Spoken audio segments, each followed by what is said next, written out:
Welcome, dear members and friends of the Albright Knox and Your Future Buffalo AKG Art Museum. My name is Anise Solano, and I am the new membership engagement coordinator with the Albright Knox. And if we haven't had the opportunity to meet, I am overjoyed at the prospect of connecting with you and look forward to learning more about your love of the Albright Knox. It certainly cannot be understated the impact that our members have in stewarding the art of our time to the Buffalo community and beyond. And so I want to offer my sincere thanks to all of you for spending the evening with us and for all you make possible as supporters of the museum.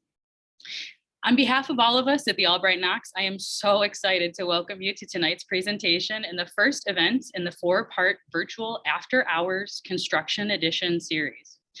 With the campus expansion charging forward, we wanted to bring you, our beloved members, as close to the action as possible. And the After Hours Construction Edition series does just that. Provides behind the scenes access and insights into the Albright Knox's collection, special exhibitions, and campus development and expansion projects. We hope you will consider joining us for the remaining 3 events in the series, which include Designing the Museum Beyond the Logo, our next event taking place Thursday, January 27th. We're going to need a bigger truck documenting and preparing the collection on Tuesday, March 22nd, and coming attractions, a curatorial preview of the future Buffalo AKG Art Museum on Thursday, May 19th. Please contact our membership office via phone at 716-270-8247 or via email at membership@albrightnox.org to register for these upcoming events and for any questions that you might have. Tonight's program, So You Want to Expand a Museum, highlights the campus expansion and construction project of Your Future Buffalo AKG Art Museum. It is likely that many of you have seen the views evolve over time from the vantage point of Elmwood Avenue, but tonight, you will get to go inside our buildings and learn about everything from the ideas that started the expansion to the project's execution and evolution. We are joined this evening by Jillian Jones, Director of Advancement, who spent some time before our first bout of wintry weather a couple weeks ago, touring the campus and filming a firsthand look at some of Your Future Buffalo AKG's most exciting features. In her tenure with the Albright Knox and as a member of the senior leadership team, Jillian is a champion of initiatives such as the campus expansion. She oversees the museum's advancement departments, including a staff of 10, and is responsible for the organization's fundraising budget. We are thrilled to have Jillian with us tonight, and her wealth of experience on this project is sure to both excite and entertain. I also want to note that at the end of the presentation today, we will have a live question and answer session with Jillian following the presentation. So please add your questions down below in the chat as they arise, and we will answer those towards the end of the event. So with that, I'd like to thank you again sincerely for joining us this evening, and I ask you to sit back, relax, and without further ado, please welcome Director of Advancement, Jillian Jones. Hello, thank you Anise for that introduction, and welcome dear members. Thank you all for tuning in tonight for the first in our 4-part series about building and expanding museums. I've had the privilege of serving on the museum's leadership team since 2015 when I moved back home to Buffalo to be a part of our city's renaissance. I first learned about art and the wider world, like many of you probably did, by coming here as a child on a field trip. Like you, I visited and I went back to my classroom and I sketched. Unlike most third graders around the United States in the late 1980s, I didn't sketch flowers and birds. I drew soup cans and made optical illusions to hang on a refrigerator, and I think that's a hallmark of a Buffalo upbringing that we should all be proud of. I have a master's in museum studies and public administration from the George Washington University, and I've been working in museums and the cultural sector since 2008. I can honestly say that this is by far the most thrilling, transformative, and complicated project that I've ever had the opportunity to work on. So tonight I'm going to take you on a journey that is ferrying our community's museum from this to this. And then we'll go outside on a little tour of the construction site and then back in for some Q&A. In preparing this presentation tonight, I had a really hard time determining where the starting line is. There's no real clear moment that this project began, because it's been said that because of Seymour H. Knox Jr.'s landmark gift of more than 300 masterpieces soon after the Modernist Edition opened in January of 1962, the museum's collection had already outgrown its brand new building by Gordon Bunshaft. Speaking of that moment, when we last expanded 6 decades ago, we recently found some footage from a tour that Seymour H. Knox Jr. gave on the day before the opening of the 1962 expansion, on January 17, 1962. Some of you will likely recall this popular, locally produced television series, Meet the Millers, which features an interview with then-director Gordon M. Smith and board president Seymour H. Knox Jr. So let's walk back in time to the moment we last prepared to open the doors to a new expansion 60 years ago. Gordon, you know, the most wonderful things are being written and said about you now that the opening of the Albright Knox Art Gallery is about to take place. Well, it's a great pleasure to be here and excitement. As director, you've Here's done Mr. such a Knox. fine You job. know Oh, Mr. Knox, indeed, yes. How nice to see you. Mr. Knox. Mr. Knox, I can't tell you how great it is. Well, I'm very pleased to see you here today. Well, Hope thank you. like our Aren't new you so building. happy about this? You're just about, I certainly am. I should Yeah. think you would. You know, the thing that has amazed us about it, Mr. Knox, is that I don't know whether it's the building or whether it's the fine selection that you and Gordon have made, but something makes these contemporary works just look more magnificent than you could ever believe them to be. Maybe it's the winter weather that makes you feel that way. I wonder. Clearly, the works in the clip have become fan favorites, though with our current knowledge of conserving works of art from harsh climate conditions, our curatorial team shudders just a little bit to see them hung so closely to the doors. But you can rest assured knowing that our curatorial team has been a very important and central voice in the design of our new facility. Okay, so back to the timeline. There's multiple references in our archives about the need to expand starting around the middle of the 1960s through the 1990s. But I suppose if we had to choose a moment of inception for this expansion, it would be 2001. That's when the board of directors put this sentence into the strategic plan: commission a major architectural project on the present campus. From there, previous generations of staff and board undertook really important steps, even in the middle of the 2008 financial crisis, to lay the groundwork for the expansion, like an ADA accessibility study, a land use history, geotechnical studies, and 3 master planning exercises. Ultimately, though, the financial instability of the period, changes in leadership, and a general concern about the ability to fundraise the amount of money the project would need to be successful limited it from gaining momentum. Until 2014. That's the year that our current director, Janne Siren, arrived from his previous post at the Helsinki Museum of Art. Leslie Zemski was president of the board, and Tom Hyde took over soon after that. Janne's primary objective in his early days was not to take action and get the project going. It was to stop and listen and learn. So in 2014, we started hosting a series of community meetings. We hosted focus groups with a variety of audiences like teenagers and parents and docents. And we launched surveys that garnered feedback on the priorities of the expansion and the qualities and shapes the new campus should take. Here's a few things that we took away from that process. And by the way, that process continued as an ongoing part of designing until we stopped designing and started building in 2019. We learned that visitors wanted to see more of the collection. In fact, we learned that this was very important in their eyes. We learned, and we knew this, that there was a lack of amenities, such as more casual dining and a place to get a cup of coffee, and then more modern facilities like technologically enhanced classrooms. And we also learned that people want the museum to be a place where they can meet friends and be social. So building social space became a super important component of the project. We also heard a lot about how people want the external environment, the lush Olmsted Park, to be incorporated into the experience of the new campus. We heard a lot about how much everyone loves the historic elements of our current campus, and they want to see them restored to their original glory. A huge thanks to anyone here tonight who attended a meeting or responded to a survey or spent a whole 2 hours with us in a conference room on a Saturday in a focus group. Your voice essentially designed this new building. Okay, so around the same time, a new ad hoc committee of the board called the Campus Development Committee was formed to help guide a lot of this work at the leadership level.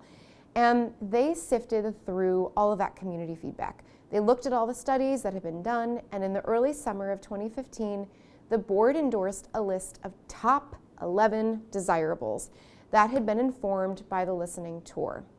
Those desirables included things like a loading dock and new classrooms and a new cafe and reconfigured parking and 30,000 square feet of exhibition space and beautiful views.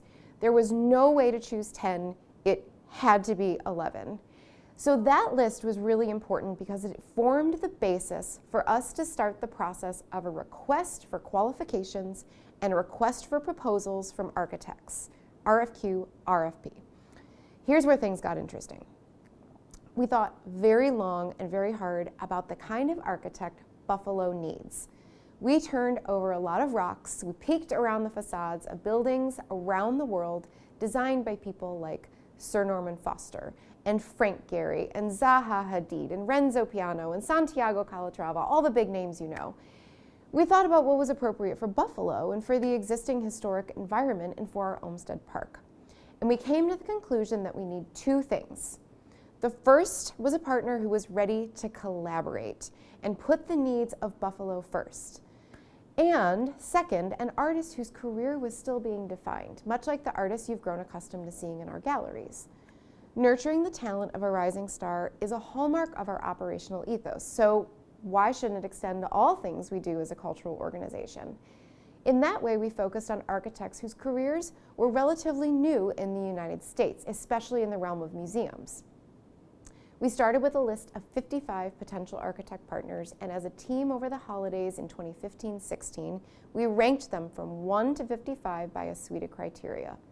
Then an RFQ was issued to 29 architects in early 2016, and 23 responded with interest. And of that group, leadership staff and the campus development committee whittled it down to a list of 7, and then began visiting studios and buildings they had built. And here's our chief curator, Kathleen Chaffee, and I on a memorable whirlwind visit to the West Coast.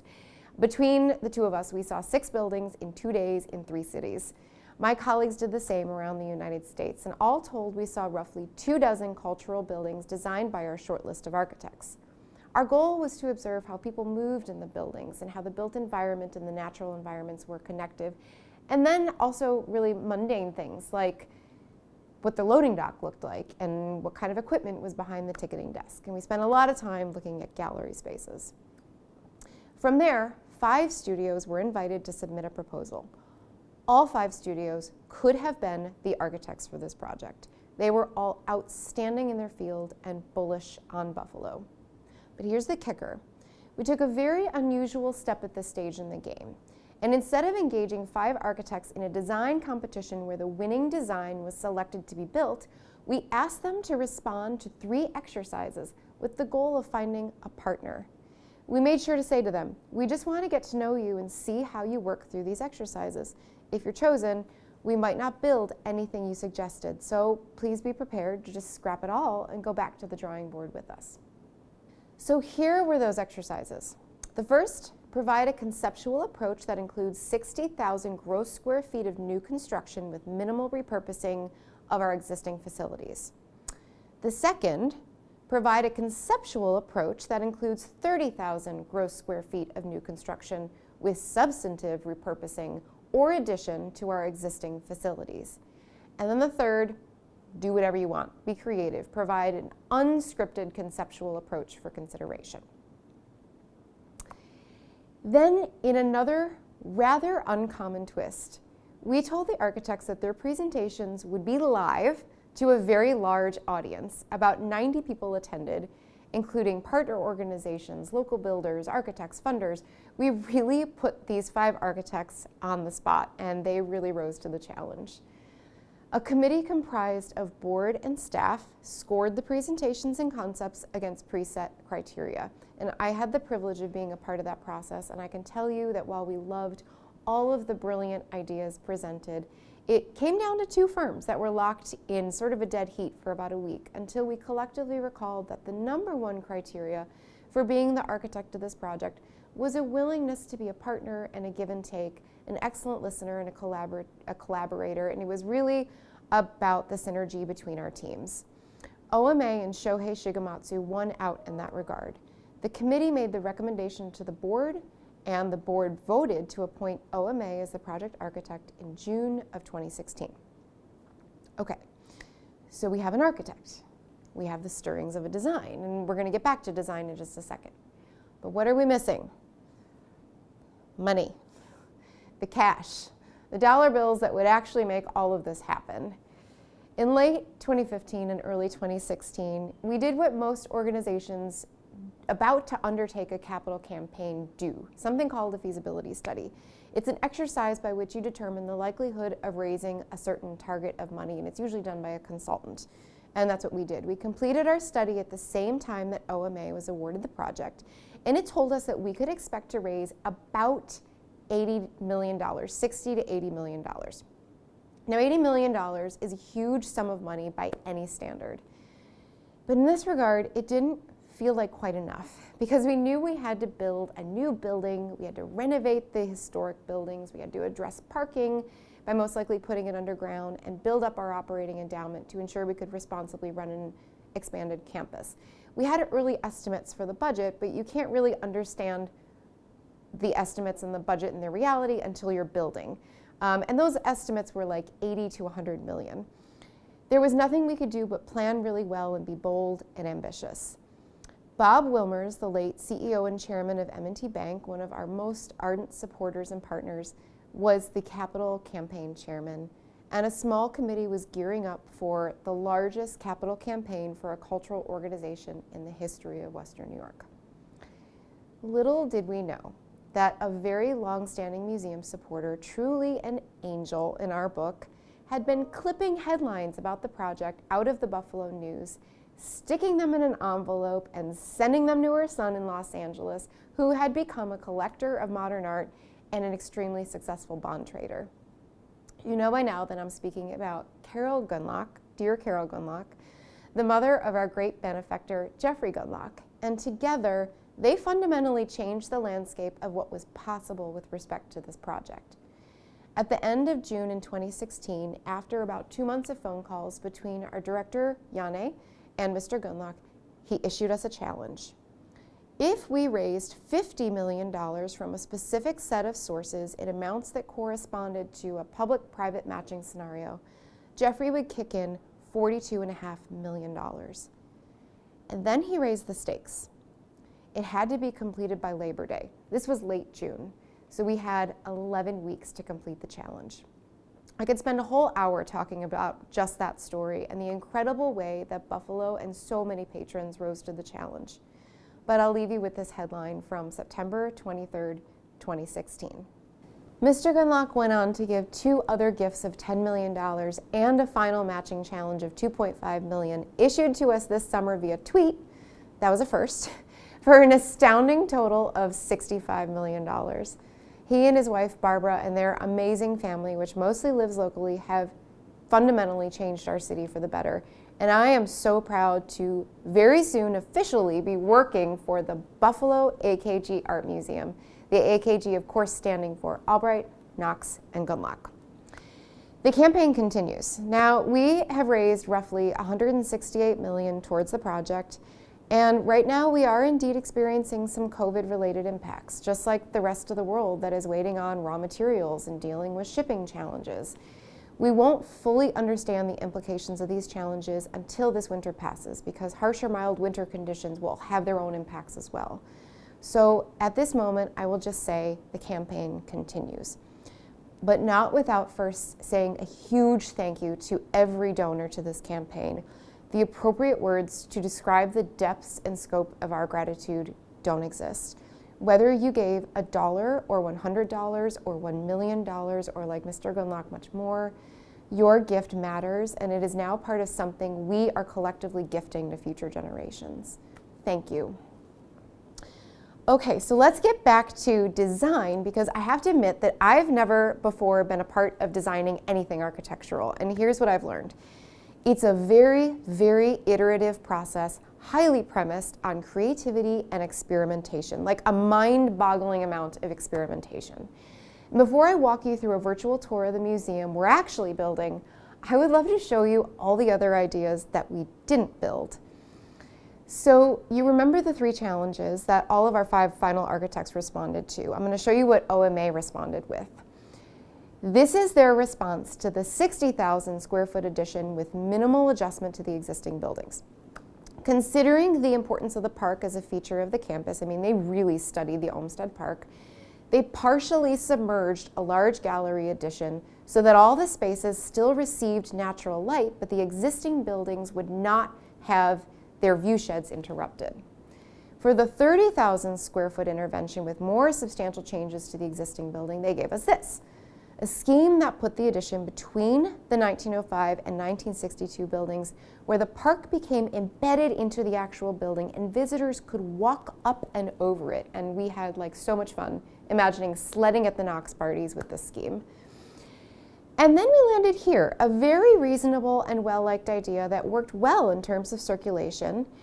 And then that sort of morphed into this after a few months of tweaking. Some of you may recall seeing this concept in the paper in the summer of 2017, and it drew considerable criticism from the preservation community because it so drastically adjusted the architecture of the 1962 building in order to accommodate such a compact program. That was a difficult moment because a lot of thought had gone into designing what you see here. But we're in the business of preserving artwork.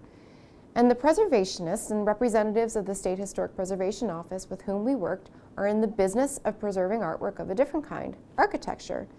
We understood. During an interview on the subject, Janne was quoted as saying, "Of course, buildings are wonderful, but we're not in the business of building buildings just for the purpose of building. We do them because we're an institution that is in and of our community." So this just became another moment of iteration. And we moved on following the guidance of our partners in preservation who suggested a discrete building set apart from the others so that all 3 eras of architecture could be clearly distinguished from one another, unified by the park. We went back to the drawing board and started with an exercise to determine where to site a new building. The only area that would not disrupt any sightlines of the existing buildings that was large enough to fit in the desired gallery and social spaces and that had already been disturbed by previous development was right here on the north end of the site. We landed on this site in the fall of 2017 and we broke ground in November of 2019, and between that we did all of the work to design the spaces inside. So please allow me to run you through a virtual tour of the new campus before we head outside for an actual tour of the construction site. So first, the whole campus has a gain of gross square footage of about 92,000 square feet. Some of that's back of house though, things like our loading dock and servers and air handling equipment. But we do net out at around 50,000 square feet of exhibition space, which is similar in scope to the new Whitney Museum in New York and right in the middle between that 30 and 60,000 square feet we had asked for. This is an aerial rendering of the new Buffalo AKG Art Museum campus. From left to right, we see the Jeffrey E. Gundlach Building, the John J. Albright Bridge, the Robert and Elizabeth Wilmers Building, and the Seymour H. Knox Building, which contains Common Sky and our new town square. This rendering of the Gundlach Building from Elmwood Avenue shows just how transparent and luminescent the building will be. We can also see the great lawn that covers the subsurface parking lot, as well as the Wilmers Building's recreated historic staircase. Visitors will be able to enter through the Gundlach Building, through the surface level entrance, and directly from the underground parking lot as well, which we see here.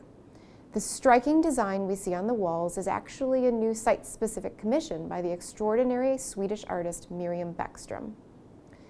Here we see the spiral staircase that surrounds the Gundlach Building's elevator core. Both the staircase and the elevators will take visitors from the parking lot all the way to the 3rd floor of the building. The 2nd floor features one of the Gundlach Building's most striking elements, a 360-degree wraparound sculpture terrace. The glass curtain wall that encases the building allows the space to provide truly stunning views of the Elmwood Village, Hoyt Lake, and Delaware Park. This is a rendering of a gallery on the 2nd floor of the Gundlach Building. Note the marble portals between the galleries and the high ceilings. The galleries will be both 16 and 18 feet high on different levels, with the exception of the double height gallery on the first floor. The third floor will contain nearly 10,000 square feet of gallery space. Heading back down to the sculpture terrace, we see in this rendering a new coffee bar, as well as the entrance to the John J. Albright Bridge. The Albright Bridge connects the Gunlock Building to the Wilmers Building. Its glass structure meanders through a grove of historic oak trees and provides an elegant, accessible way for people and artworks to move through the campus. Here we see the recreated staircase leading up to the portico of the Wilmers Building. The staircase, along with the great lawn and the portico, will be publicly accessible all year round. This is a rendering of the structure of the Seymour H. Knox Building, which will be the hub of the Buffalo AKG's Learning and Creativity programming. The yellow area is a new space where visitors can play with art materials and explore their own creativity. The green is the town square. The orange is the cafe, which will have light breakfast options, a full lunch menu, and grab-and-go snacks. The purple areas are 5 new state-of-the-art classrooms, and the area in red is more than 2,000 square feet of gallery space. This entire wing is free of admission charges. The town square will be covered by Common Sky, a stunning new artwork designed by Olafur Eliasson and Sebastian Bayman of Studio Other Spaces. Now that we have oriented ourselves, let's see what the future Buffalo AKG campus looks like today. But before we go outside, I want to take a moment to acknowledge all of the people who are bringing this vision to life.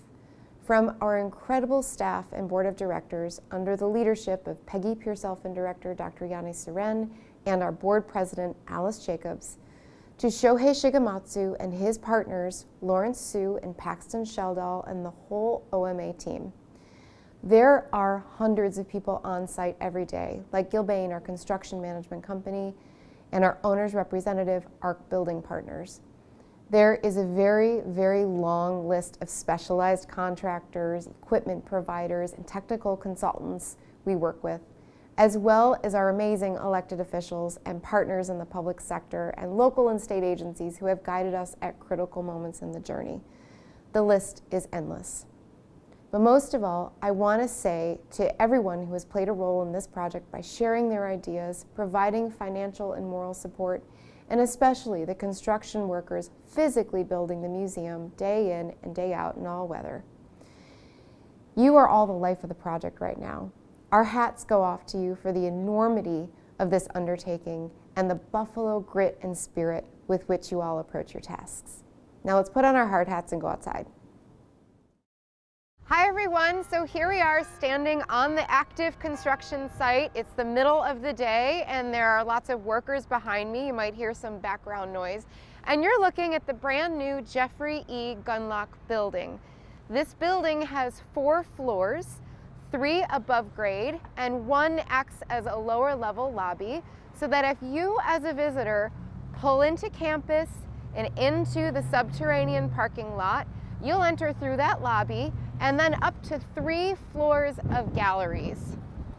You can see here that there is roughly 26,000 square feet of gallery space in the whole building, and that is ensconced in the steel structure that you see. If you see behind me purple walls and some raw wood walls on the right-hand side of the building, that is the beginning of the gallery structure beginning to take shape. There is 900 tons of structural steel that has already been put up in this building, with an additional 250 tons on order from Germany. And if anybody has a spare shipping container in their backyard, we could really use that right now. So once those beams all go in and are installed, that will complete the process of constructing the inner gallery box. Then we'll begin to wrap it in a glass veil. You might recall seeing some renderings of the building being very airy and bright and super transparent. That transparency is a hallmark of the building. We want anyone driving by on Elmwood Avenue to feel as though there is no mystery as to what's going on in this building. It should be bright and full of activity, and everyone should feel welcome at all times. Earlier in 2020, we started what we called the Big Dig. Roughly 50,000 cubic yards of soil came out of this space that was formerly the parking lot. Now it has a cement slab that is going to hold the parking for our future campus. And on top of that will be a great lawn. That lawn is going to be sort of a centerpiece of our campus. And it actually is ensuring that the entire project is delivering net positive green space to this neighborhood, because a primary objective of the whole project that we really heard from members in the public of Erie County is that they wanted to showcase the beautiful Frederick Law Olmsted Park in which the museum sits. Okay, so now we are just a little bit closer to the building. We're looking at the lower level lobby, and if you were a visitor, you might enter the entire new campus 4 ways. There's 4 ways to enter it. The first is if you came in your car through the parking garage and into the lower level lobby and up a staircase or an elevator into the main first floor lobby space, which is directly behind me. OMA is known for its gorgeous staircases. So Shohei has designed us a beautiful wrapping staircase that goes all the way from the lower lobby up to the 3rd floor. And you're seeing them begin to install the hand railings that just started this week on that staircase. So that's the first way. The second way is that you might have been dropped off by somebody, or rode your bike, or took the bus, or parked elsewhere, and you would enter from the street level directly into the front of the building and then into that lobby. And that's where you're going to find our friendly visitor experience staff. You'll find ticketing, you'll find wayfinding, you will start your journey through the rest of the building there. However, you might actually visit the campus by coming in through the other 2 entrances, and those will be in the Seymour H. Knox building. First, the entrance that you probably came into for decades if you visited the campus before, and that's from the Elmwood Avenue side.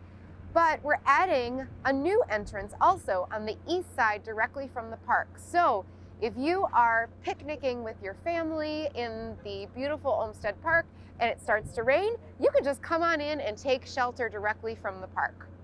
And also, the whole campus is going to be fully accessible with elevators. So if you are bringing a baby stroller, like I always have with me these days, or if you are coming in a wheelchair or you're on crutches, don't worry, because there is plenty of ways to gain really easy access around the full campus.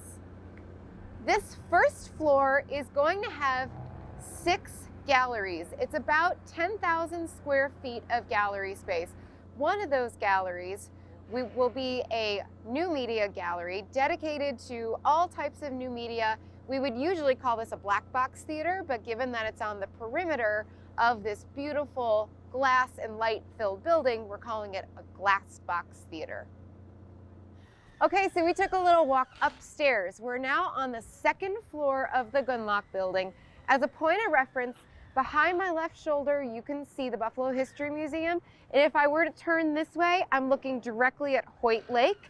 And then off this way is the Robert and Elizabeth Wilmer's building that you've known of as the 1905 building prior to now. So we're on the 2nd floor, and I wanted to bring you up here because earlier I referenced a glass veil. A lot of people ask me, is that an outdoor space or an indoor space? And I want to confirm that is 100% an indoor space. This is a glass enclosed sculpture terrace. Now, how do you make a fully enclosed glass building? Well, with the help of a lot of consultants. We've had an army of consultants helping us figure out how we, for example, climatize the space. How do we follow the arc of the sun and ensure that the building doesn't take on too much heat and that we can keep it cool? Well, the answer is with this very special glass that is coming from Lithuania. It's being fritted, and fritting is actually the introduction of tiny ceramic dots that are going to be permanently fused to the exterior of the glass in a really lovely pattern. You won't really notice it when you're looking outside, but it has an effect on limiting the amount of light that comes into the building. So there will be 540 insulated panels of glass making their way here. That's 330 tons of glass, 47,000 square feet. And the largest panel of glass is 26 feet long and 6.5 feet wide. Imagine it's a Friday night in October, an M&T First Friday, about 6 o'clock with the sun setting. This would be a great moment for you to take a walk on the new John J. Albright Bridge. That's the bridge that's going to connect the Gunlock building to the Wilmers building. And it'll be a beautiful glass structure that meanders through the trees behind me. Those are original Olmstedian oaks. A few weeks ago, the construction crews drilled about 31 feet to bedrock to install rebar caisson structures that will hold the pillars for the John J. Albright Bridge. You can see behind me there is, first of all, our beloved Jaume Plenza sculpture Laura, all wrapped up and protected, and then a new entry point into the Wilmers building, and that's where the bridge is going to connect. So if you were traveling from the Gunlock building into the Wilmers building, that's where you'd enter. Also, a really important process that we finished just last week is the replacement of the roof on the Wilmers building. That was an original 1905 copper roof. And with support from a lot of generous funders, including the National Endowment for the Humanities, we were able to replace that roof. So now that building is watertight and we're keeping the art safe. So I wanted to give you all a sneak peek of our new coffee bar in the Gunlock building. We're on the southeast corner now of the Gunlock building. This is going to be the corner to which the bridge connects, and the bridge is kind of behind the camera. And here is a place that you're going to be able to come and take a break from your visit, grab a cup of delicious coffee, maybe a little pastry, maybe in the afternoons a glass of wine, and take in this absolutely spectacular view. So here we are, we're on the top floor, the third floor of the Gunlock building now. There's 2 galleries on this floor, and the 2 galleries together represent 9,600 square feet of space. This will be the largest contiguous gallery across campus. And this is where we're going to be able to do project shows or special experiments with artists that we've just never had the space to do before. So this view is actually in the southerly direction. So from here, if I just take a scan of the landscape, I can see Rockwell Hall, I can see the Richardson Olmsted Complex, I can even see City Hall from here. We've never had these kind of views before from the beauty of the Olmsted Park. Also, standing in this third floor gallery, we just spotted the beam that everyone was invited to sign on the community days at our AK Northland location earlier this summer. So peeking out in this gallery, you might even be able to see your own signature. So I've just turned around so that you could see the galleries behind me. So again, we're on the third floor, and these are the largest galleries that will now be on our campus. And I want to give a little shout out to all the construction workers who are here every day in every condition imaginable. And we're really proud to say that one of the aspects of this project is the economic impact that it's going to have on New York State. So it'll have actually a one-time economic impact estimated at $281 million. And it also will take the museum's annual operating impact on New York State from about $24 million to $40 million when we reopen. So what happens when you take a white marble building and you put it in the center of an industrial city like Buffalo, and you just let it hang out there for roughly 116 years? It gets pretty dirty. I bet that no one, even myself, I'm on this campus almost every day, noticed how dirty it had gotten. Our eyes just get used to the landscape that we see every day. Well, they started cleaning it, and we're using a micro abrasion process to painstakingly address every inch of the facade of the Wilmers building. Take a look behind me at this work going on, and then notice how clean that building actually looks now. It's going to be sparkling and ready for you to visit. So back in 2014, 2015, 2016, when we were really laying the groundwork for this project, we talked to a lot of our peers in museums around the world, especially those who had recently undergone major museum expansions or renovations. And the same piece of advice came back to us over and over again in various iterations. People told us, test your galleries first by building a mock-up. See, the gallery is your home base. Without having the space for art, why do you build a museum? So we wanted to get this perfect. Therefore, we built essentially a maquette for the future Gunlock building. So over the course of the past few months, we've been testing various aspects of this space, such as the finishes on the wall, the way that air is handled in the space, the stain on the red oak floors, and the color temperature of the lights. We even very carefully brought in a few of your favorite pieces of the collection and we hung them on the wall to see if they did better in warmer light or cool light before we selected a lighting system for the entire building. We brought those pieces in super carefully with a team of people, but I can tell you that they look spectacular. So just so you can get a sense of the scale and proportion of this project, the Jeffrey E. Gunlock Gallery that I was just standing in is inside the 1905 Robert and Elizabeth Wilmers building. Behind my right shoulder, the gallery is 16 feet tall, and then behind my left shoulder, that gallery is 18 feet tall. We wanted to test both of those heights because both of those heights will be in the new Gunlock building. You're seeing it all first, and we really just want to get it right for you. So now I'm standing in front of the 1962 building, the Seymour H. Knox building, and behind me in the springtime, you're going to begin to see the silhouette of Common Sky, the artwork that is going to cover the courtyard of our brand new town square.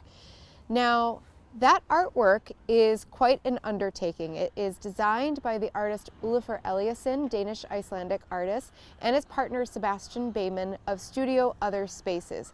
They're based in Berlin, and what's happening right now is that the entire structure for Common Sky is actually being assembled.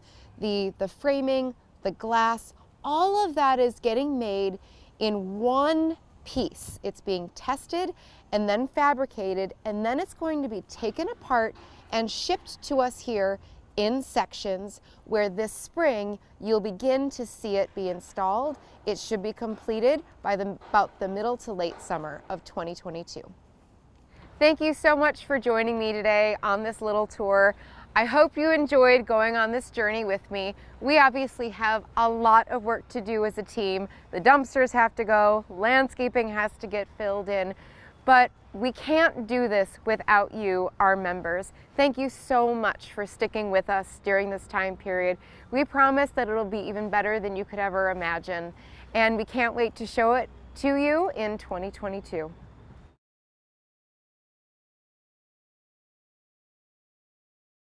So now we're going to head back inside over to Anise so that you can ask some questions about what you just saw.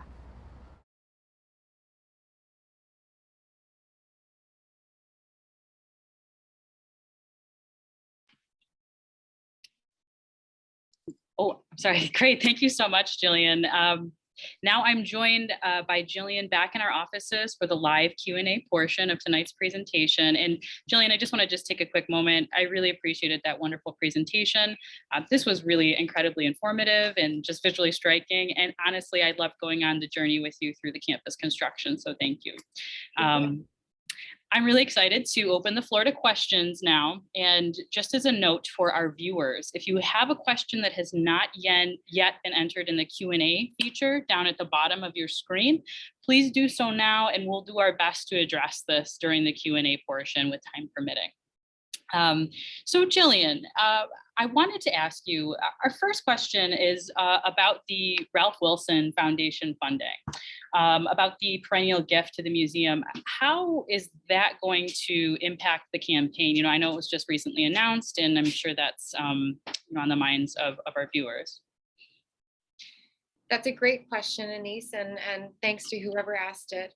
Yes, last week was a really exciting week for us. We received news, like all of Western New York did, that we were receiving a significant annual gift that would come from the Ralph C. Wilson Jr. Foundation for ever, in perpetuity, and that's something that will change us forever. It changes our city forever. It's amazing.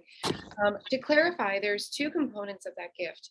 The first is a $5 million capital gift, so that will go towards the project. It'll impact a specific portion of this project that we'll talk about a little bit later in January or early February once we firm up some details. And we're really excited to tell you all about that. And the second is an annual operating piece of this. Now, before we closed, we had a budget, an annual budget of about $10 million, a little under $10 million. And when we reopen, we're going to have a much expanded campus, and you can expect that our budget is going to increase too. That's more lights, it's more staff to secure the building and visitor services staff to welcome you. So as our budget expands, this gives us, it does not cover the entire increase of the budget.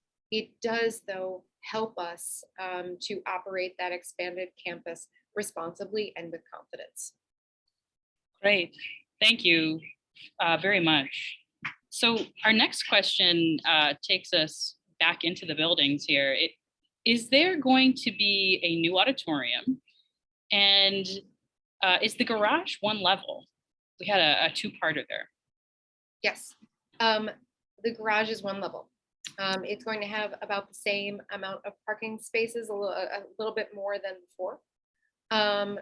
The auditorium is the one part of our campus that is so universally beloved that we're not really changing a thing other than cleaning it up. So that's going to be the same auditorium that you all have known and loved for a long time.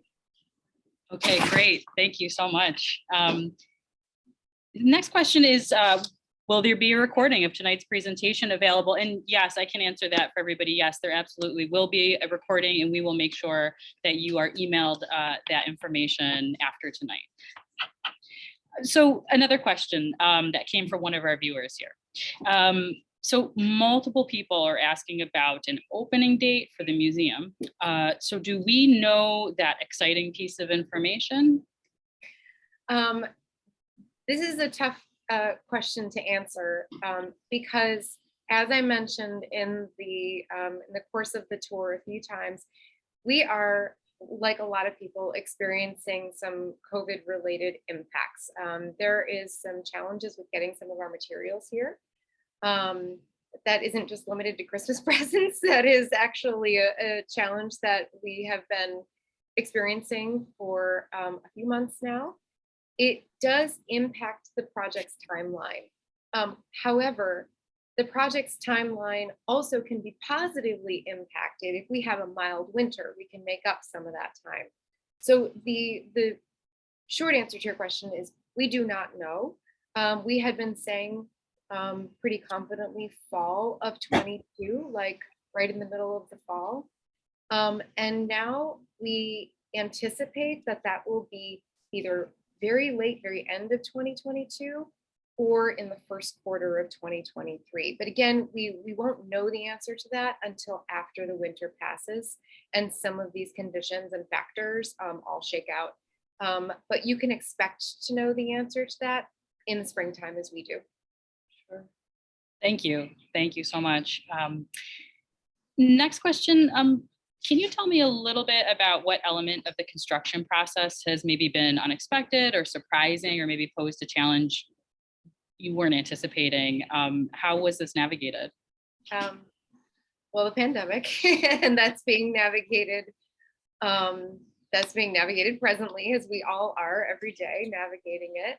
I would say the other unanticipated impact, the other thing that we encountered is that we knew to anticipate asbestos in the 1962 building.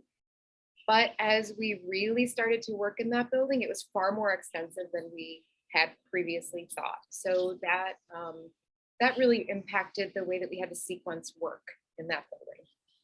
Sure, sure. Can you tell us a little bit more about that education space that you mentioned? That seems to be of interest. Sure, super excited to tell you about all of our education spaces because as you remember, anybody who's visited this campus, we said 2 classrooms, but it really was one big classroom with one of those like plastic accordion dividers, and you could call it 2 classrooms.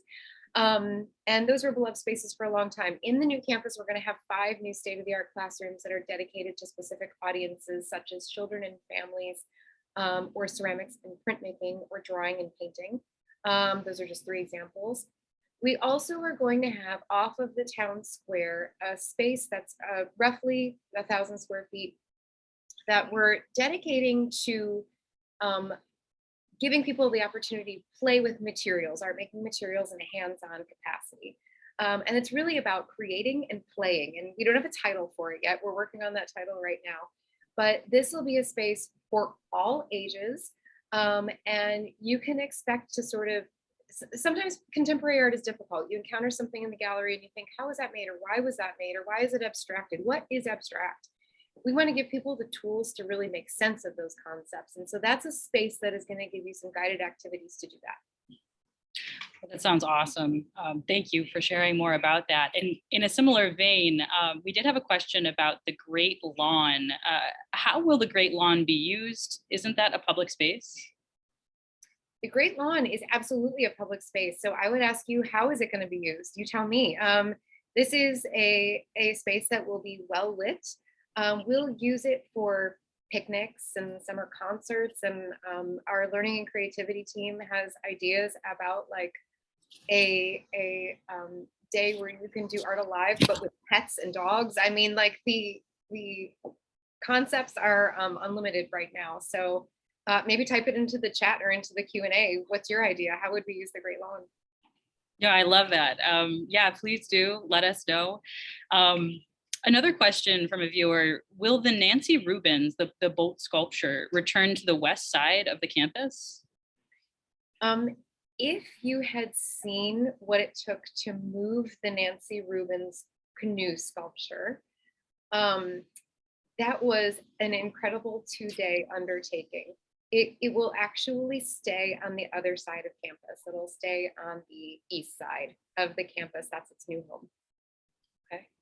Thank you. And another question is just more about the entrances to the building. So where's the Hoyt Lake side entrance? Can you talk a little bit more about that? Yeah, so Hoyt Lake is the lake that's on the east side. So if you imagine that the campus is flanked in 2 directions, one is Elmwood and the other is Lincoln. Hoyt Lake is right behind Lincoln. So if you imagine our old 1905 stairs, that's Hoyt Lake behind it. There is a brand new entrance that will enter into the town square in the Seymour H. Knox building that is on that side of the building. Okay, thank you. Thanks for clarifying that. And it actually looks like it's nearly time to wrap up. So we have one final question for you. Can you tell us a little bit more about the match challenge? Oh, good. I'm so glad somebody asked about this. This is, as I mentioned, Jeffrey Gunlock had tweeted a gift of 2.5 million if we could match it 1-to-1 from our community. And so we've constructed a challenge where that starts at just $10. And it has opportunities to help outfit a classroom or to help rebuild the historic staircase, all the way up, I think, to 5,000. And that offers opportunities to create a paver, so you can actually honor someone or put your family's name on it by contacting us and making a gift that secures a paver for you and your family. Or an Oxford pennant. We have a great collaboration with Oxford Pennant where you can have a customized pennant. And here's the link to the project. Oh, that's great. Thank you so much, Jillian, for all your time today, really and truly, and for outlining all of these really great questions, just so beautifully. I also want to make a quick note to all of our members that in addition to our community match, another great way to support the museum is to renew your membership. Again, as I mentioned earlier, your support is just critical in all that we make possible. And we deeply appreciate you. So thank you so much from all of us here for joining us this evening. We hope that you have a wonderful evening, and we can't wait to share this new space with you.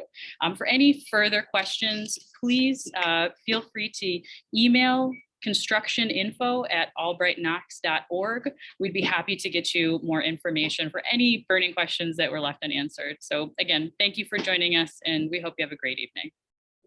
Thanks, everybody.